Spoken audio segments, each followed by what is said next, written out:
So I have a pretty scary story here to tell about the environment. Breathing in Delhi air equivalent to smoking 44 cigarettes a day.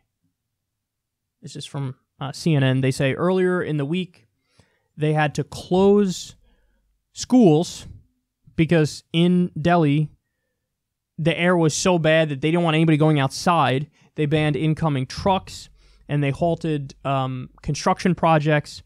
And they're even debating a partial ban on private cars. Like, I don't know if they want to alternate days where certain people could drive on this day, other people could drive on that day, but they're considering a partial ban on private cars as of next week. That's unheard of. And then, listen to this. Air quality readings topped 1,000, and the World Health Organization considers anything above 25 to be unsafe. So, if you're breathing in air that's 26, the World Health Organization goes, ooh, that's not good. Breathing in that kind of air over an extended period of time, that's going to lead to health problems. You could die young. This isn't 26. It's 1,000. It's like smoking 44 cigarettes a day. Oh, that's so bad. That's so bad. And this story reminds me of this other story. I'm sure some of you saw this. We covered this. I think it was last year. Pollution kills 9 million people each year, new study finds. 9 million people killed by pollution. 9 million. They say, pollution is a carcinogen. Like if you're breathing in shitty air now, they say that causes cancer if you do that over an extended period of time. So there's all these breathing problems associated with it. Cancer, 9 million people die every year because of shitty air. And by the way, this is why this is so important, because this is so fixable. All you need to do is not have industry go nuts, and you need to regulate them and say, no, you're not allowed to emit this pollution. If you do emit this pollution, we're going to tax the shit out of you.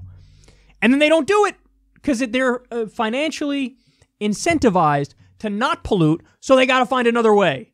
They got to find another way to get the job done that doesn't include polluting everything around them. This is why regulation is so important. Because if you don't regulate, this happens, and then when this happens, people die young. Seems like a big problem. 9 million people dying a year because of shitty pollution. And then remember, right now, the EPA is all but eliminated in the U.S. That's not an exaggeration. Trump picked Scott Pruitt. Scott Pruitt sued the EPA over a dozen times. The whole reason he was picked to be the head of the EPA is because he doesn't believe in the EPA. So, do you understand that? That's super important. Because these guys, when they run for office, they say, I want to eliminate the EPA. But then when they get elected, what do? Well, they go, look, we can't do that because that'll cause a fucking outcry. Nobody will like it. So what we do is we effectively eliminate it by picking somebody who's going to sit idly by and let industry do whatever they want. So we spoke about it. Tens of thousands of new toxins are allowed in the atmosphere now. The EPA is rolling back all these regulations, which prevents pollution. And they say, look, we're going to go further down the path of climate change. We're going to allow more pollution. And they do it under the guise of freedom. Freedom. And no, this stuff doesn't have bad effects. Really doesn't have bad effects? What's happening in Delhi? 9 million people die a year because of pollution. You don't think fucking clean air is important? You don't think strong regulations on industry are important? You're fucking crazy if you think that's the case. Or you're just bought.